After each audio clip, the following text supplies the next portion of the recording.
네, 안녕하십니까. 김성일 쾌잡설, 문화잡설. 이번 동영상은 간송미술관 김명국의 비급 전관에 대해서 설명해 보도록 하겠습니다. 비급 전관, 비밀스러운 이야기를 펼쳐보다, 이렇게 되겠죠. 그림은 이렇게 생겼습니다. 두 노인께서 족자를 펼쳐서 그 속에 적혀 있는 무엇을 보면서 이야기를 나누는 그런 그림입니다. 족자에 비급이 적혀 있는 것이겠죠. 펼쳤으니까 전자고 보고 있으니까 관자. 그래서 비급 전관 이렇게 됩니다. 그러면 간송미술관의 설명을 봐야 되겠죠. 자, 그러기 전에 이런 인물화를 우리는 도석인물화라고 부릅니다. 도석, 말은 어려운데 그게 아니고요. 도교의 도자에다가 석가모니 석자입니다. 그래서 도석인물화 하면 도교의 전설, 유래, 그리고 석가모니 불교의 이야기를 담아서 인물에 담아 그린 그림을 우리가 도석인물화 이렇게 부릅니다. 이것도 도석인물화의 하나죠. 간송의 설명을 보면 크기는 121.5cm 하고 82.5cm, 이걸 직접 보시면 굉장히 큽니다. 그림이 크게 족자로 걸려 있는데 보시면 와 정말 크다 하는 느낌을 받는 그런 그림입니다. 그래서 수염이 허연 두 신선이 도석인물하니까 도교적 봤을 때는 신선이라 보는 것이죠. 비밀스러운 처방이 적힌 족자를 가운데 두고 얘기가 한창이다, 이렇게 설명하고 있고요. 두건에서부터 도포자락에 이르기까지 굵기의 변화를 둔 빠른 필치의 간필법을 구사하였다 해서, 간필법은 몇 번의 붓질로 대상의 핵심적인 요체만을 옮겨내는 화법인데, 쉽게 이야기를 하면 필선을 최소한으로 줄여서 핵심만 간결하게 표현하는 그림법. 간필법의 대가가 사실은 김명국입니다. 김명국의 그림 중에 뛰어나다, 우수하다, 신필에 가깝다 하는 그림들은 거의 간필법으로 그려냈으나, 물론 산수화라든지 니금산수화, 흑경금리에 그린 그림들도 우수한 그림에 매우 우수합니다. 하지만 김명국의 신필은 간필법에서 나온다고 봐야 되는 것이 맞을지 않을까, 그렇게 생각합니다. 그런데 옷자락의 거친 필치와는 대비되게 얼굴과 손은 굉장히 세밀하게 묘사되어 있습니다. 그리고 표정도 한번 보시면 표정은 참 잘 그려셨구나 하는 느낌을 받을 수가 있는데요. 그래서 간송의 설명에는 구불구불한 가지를 수없이 뻗어내고 칡덩쿨을 풀어낸 나무는 신비한 분위기를 거둔다 했는데, 아마 이게 지금 그 큰 나무에서 내려오는 이게 칡덩쿨이라고 간송에서 설명하는데, 제가 보기에는 이거 칡덩쿨 아닌 것 같습니다. 왜냐하면 칡덩쿨은 땅에서부터 올라가기 때문에 밑에가 굵어야 되는데 위가 굵거든요. 덩쿨 줄기라고 봐야 되는데 칡덩쿨은 아닌 것 같습니다. 하여튼 간송에서는 이렇게 표현하고 있습니다. 비급 전관에서 제가 보기에는 이분 온화한 눈매로 비급이 적힌 족자의 내용을 설명하는 서성 혹은 선백격의 인물을 묘사한 것 같고요. 표정이 굉장히 온화하죠. 자, 손가락은 거기 앞 사람을 가리키면서 자, 이거야, 알겠니? 이런 정도고, 그 다음에 이 사람, 앞에 있는 사람은 날카로운 눈매를 표현하고 있습니다. 잘 눈매 보이시나요? 눈매 한번 찾아보세요. 굉장히 날카롭게 표현하고 있습니다. 그러면서 논쟁을 벌이는 인물 혹은 대드는 인물, 저희 표현입니다. 대드는 인물을 표현하여 이게 비급입니까? 또는 그 설명이 아니라 내가 알고 있기로는 이거거든요 하는 표현 아닌가요? 손가락도 그렇고.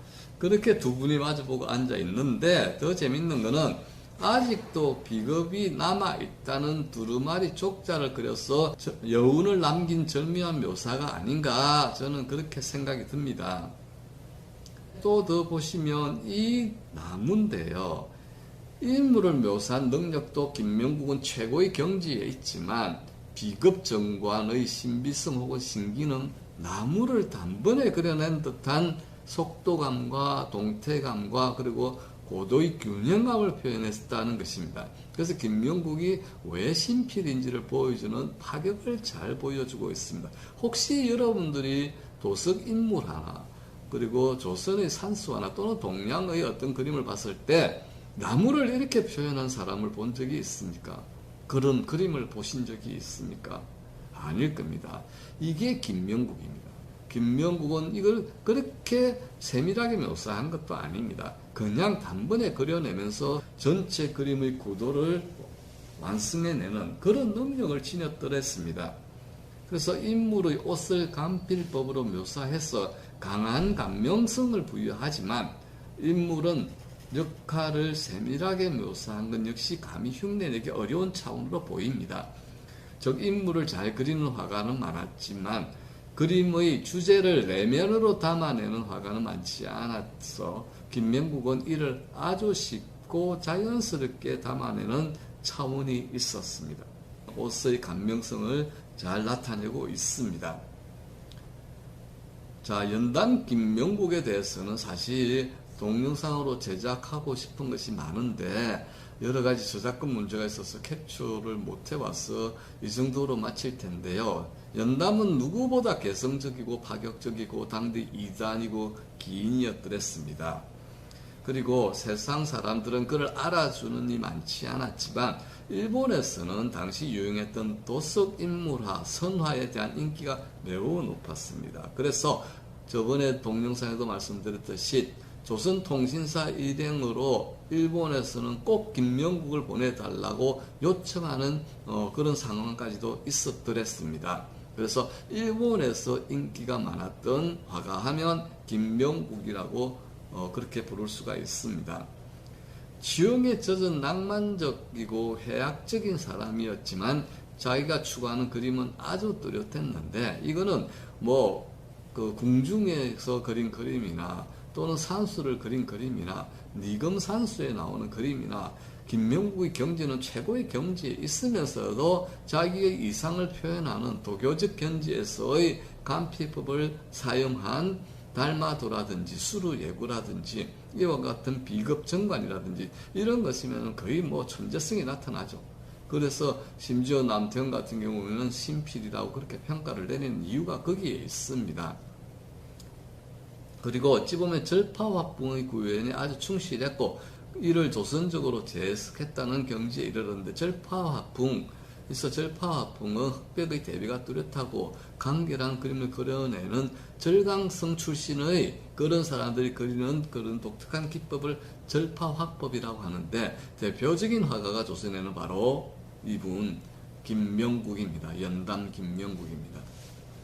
그리고 한편으로는 그러나 화단의 흐름을 거역하고 술과 그림으로 살아가는 기이한 데 치우쳤어. 기이하면서도 바른 모습의 조화된 것을 알지 못했다. 그래서 무슨 말이냐면 한편에서는 김명국을 비판하기를 기이한 것에 치우쳤어.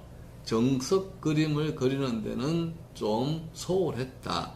그러면서 기만 숭상하였던 바 거짓된 기의 잡스러움이 없지 않아. 자, 이 부분은 거짓된 기의 잡스러움이 없지 않다. 이건 제가 보기에는 술 때문인 것 같은데 술에 많이 취하거나 술에 덜 취하거나 덜 취하면 좀 우스꽝스럽게 또는 그냥 대충 그리는 그런 것이었고 술에 많이 취하면 정신을 차릴 수가 없어서 대충 그린 것이었고 그래서 술이 알딸딸하거나 거기서부터 취해가는 그 과정 속에서 그린 그림들이 신필의 그림이 많이 있습니다.